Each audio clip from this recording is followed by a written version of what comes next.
कशा आहात तुम्ही? मजेत ना? मजेतच असायला हवं. मी भाविका स्वागत करते तुमचं आपल्या चॅनलवर. तर आज आहे रामनवमी आणि अजून एक खास दिवस म्हणजे आज आहे पूर्णाचा वाढदिवस. तर वाढदिवसासाठी तिची आज डिमांड आहे चॉकलेट केक बनवायची. दरवर्षी मी केक घरीच बनवते. गेल्या लॉकडाऊनपासून 4 वर्षापासून घरीच बनवते.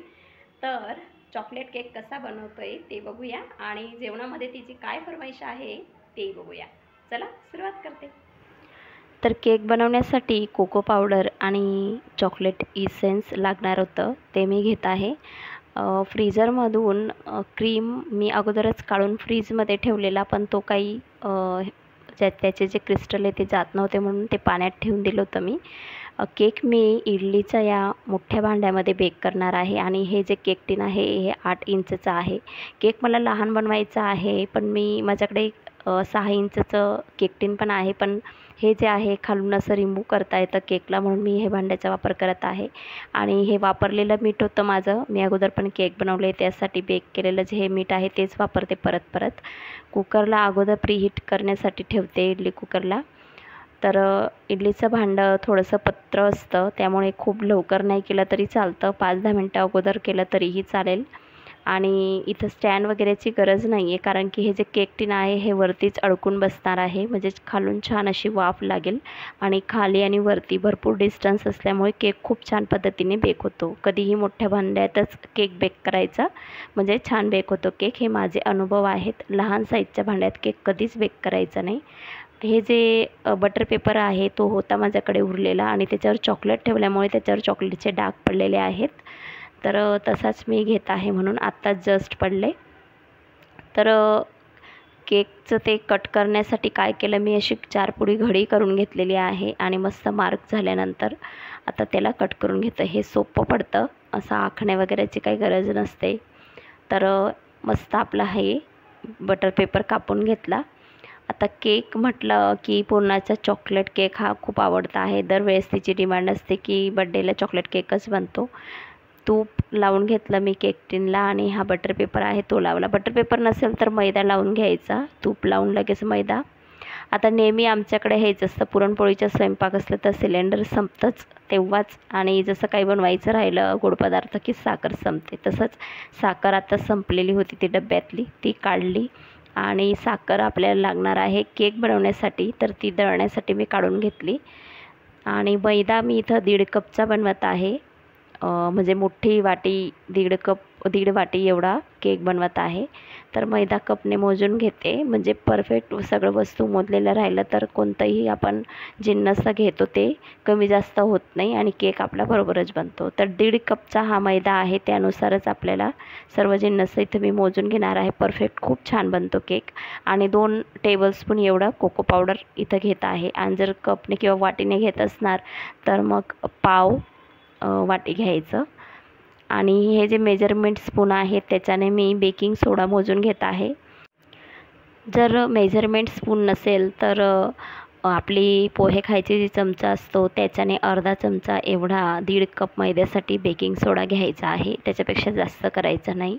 आणि मेजरमेंट स्पूनने जर म्हटलं तर आपली 1/2 टीस्पून असते ना त्याच्यापेक्षा थोडंसं कमी ते घ्यायचं आहे, म्हणजे 1/4 टीस्पून आणि थोडं जास्त असं. आणि पोहे खायच्या चमच्याने आपण बेकिंग पावडर मोजून घ्यायचा आहे, तर तो घ्यायचा आहे 1 चमचा. पोहे खायचा 1 चमचा बेकिंग पावडर घ्यायचं. आणि मेजरमेंट स्पूनने जर म्हटलं तर 1 टीस्पून एवढं घ्यायचं आहे. तर पोहे खायच्या चमच्याने सर्व जिन्नस पटकन समजून जातील, कारण 1.5 कपचा अंदाज आहे म्हणून हे असं माप आहे. 1 कप राहतं तर ते सोपं असतं सांगायला. तेव्हा मग 1/4 टीस्पून सोडा आणि 1/2 टीस्पून बेकिंग पावडर एवढं घ्यायचं 1 कपसाठी. तर सर्व जिन्नस मी गाळून घेतले आणि मिक्स करून घेतले. आता ही दळलेली साखर आहे, तर ही 1 कप आहे, बरोबर 1.5 कप मैद्यासाठी 1 कप साखर एकदम बरोबर आहे. म्हणजे खूप गोड बी नाही आणि खूप कमी गोड बी नाही, असं बनतो केक. खूप जास्त जर गोड केला तर चिवट असं चिकट लागतो. ही जाड साखर आहे उरलेली, तर 1 कपपेक्षा थोडंच वरती घेतली होती, म्हणजे जाड साखर निघून जाईल म्हणून. त्यासाठी परफेक्ट पावडर साखर जर म्हटली तर 1 कपच आहे. आणि इथं 2 टेबलस्पून एवढं खायचं तेल घेतलेलं आहे. खायचं तेल नसेल घालायचं तर बटर पण घालू शकतो आपण, तूप पण घालू शकतो. आणि दही 3 टेबलस्पून एवढं दही घेतलेलं आहे. आणि असं कपच्या आणि वाटीचा जर माप सांगितलं तर पाव कप दही आपण घेतलेले आहे, म्हणजे पाव वाटी दही. तर दही जर नसेल तर तुम्ही बटर मिल्क बनवू शकतात. व्हिनेगर टाकायचं चमचाभर आणि दुधामध्ये 1 वाटी दुधामध्ये, आणि दूध लागत लागत घ्यायचं कन्सिस्टन्सीनुसार. आणि इथं 1 चमचा भरून मी पोहे खायचा 1 चमचा भरून एवढं चॉकलेट इसेन्स टाकलेलं आहे. तर हे इसेन्स टाकल्यानंतर छान असं मिक्स करून घ्यायचं. इसेन्स जर नसेल तुमच्याकडे तर नाही टाकलं तरी चालतं, कारण कोको पावडरचा फ्लेवर येऊनच जातो चॉकलेट केकमध्ये. आता मिश्रण दहीचं तेलाचं जे होतं त्याच्यामध्ये आपण केलेले सुके जिन्नस आहेत गाळलेले ते टाकले, ज्याच्यामध्ये कोको पावडर, मैदा आणि सोडा वगैरे आपण टाकलेलं होतं. कपभर दूध घेतलेलं आहे, थोडं थोडं करून टाकलं होतं. तर दूध कमी जास्त लागू शकतं, त्यानुसार दूध थोडं थोडंच टाकायचं आणि कन्सिस्टन्सी ॲडजस्ट करायची. अशा पद्धतीने हे बघा एवढं आहे बस. आता याच्यापेक्षा जास्त पातळ करायचं नाही. थोडं जर जास्त पातळ झालं हे मिश्रण तर तो चिपचिप लागतो, आणि जर कोरडं झालं म्हणजे घट्ट जर झालं तर मग तडे पडतात केकला. त्यामुळे परफेक्ट अशी कन्सिस्टन्सी ठेवायची. आणि केकचं तुम्ही थर बघू शकतात, अगदी तळाशी लागलेला आहे केक टीनचा. म्हणजे छोट्याशा लहानशा केक टीनमध्ये बनवलं असतं मी 4 किंवा 5 इंचच्या तरीही चाललं असतं, पण मला हा केक वेगळ्या पद्धतीने डेकोरेट करायचा आहे, त्यामुळे मी अशा मोठ्या भांड्यात केलेला होता. तर केक मी आता बेक करायला ठेवते. गॅस एकदम कमी ठेवणार, म्हणजे लो करून देणार आहे. आता ह्या केकला 50 ते 60 मिनटावर आपल्याला बेक करून घ्यायचं आहे. तुम्ही वाटल्यास तर 40 मिनटानंतर चेक करू शकतात, तर पण परत परत उघडवायचं नाही. तर इथं मी डार्क चॉकलेट घेतलेली होती. डार्क चॉकलेट कंपाऊंड मला भेटलं नव्हतं. आता गरम पाणी ठेवलेलं होतं मी भांड्यामध्ये, आणि त्याच्यावरती काचेच्या बाऊलमध्ये चॉकलेट ठेवली. गरम पाणी काचेच्या बाऊलला टच नको व्हायला एवढं अंतर ठेवायचं, नाहीतर ही चॉकलेट पातळ व्हायच्याऐवजी घट्टच होते.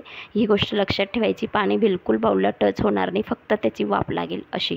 आता याच्यामध्ये 4 ते 5 चमचा एवढं मी क्रीम टाकणार आहे, ज्याचं हे जे व्हिप क्रीम आहे, टॉपिंग क्रीम म्हणतो आपण त्याला. तर हे क्रीम घेताना मी काही मोजून घेत नाही आहे, कारण विकतचा आपण विकत देत नाही आहे, घरच्यांसाठीच बनवतो आहे, त्यामुळे अंदाजानेच क्रीम घेऊन घेतला आहे. बिलकुल क्रिस्टल नाही, तुम्ही बघू शकतात. आता याला मस्त घट्ट होईपर्यंत बीट करून घेते. तर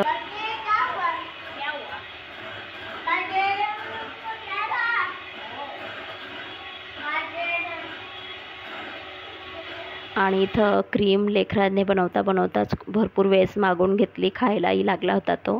आजी चॉकलेट आपण मेल्ट करून ठेवली होती ती पण टाकली आणि मस्त छान असं बीट करून घेतलं. तर बाकीचं मी शूट करू शकले नाही.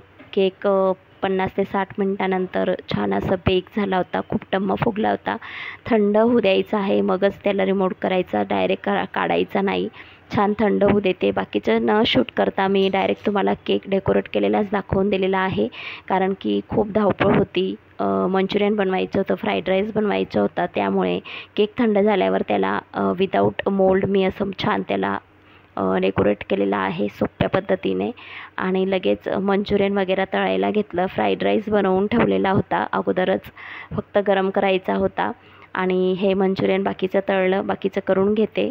पूर्णा पण आलीच होती, पूर्ण गावी गेलेली, त्याच दिवशी ती येणार होती. सर्व तयारी झाली आणि मंचुरियन तळून घेईल, बाकी नंतर मी त्याला सॉस वगैरे गरमागरमच बनवेल जेव्हा सर्व करणार तेव्हा. अगोदर जर बनवून ठेवलं तर ते क्रिस्पी राहणार नाही मंचुरियन, त्यासाठी.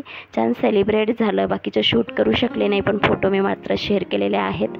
कसं वाटलं तुम्हाला हा केक? आवडला असेल तर व्हिडिओला लाईक करा. असेच ब्लॉग बघण्यासाठी चॅनलला सबस्क्राईब करा. चला मग भेटूया पुढच्या ब्लॉगमध्ये. तोपर्यंत बाय.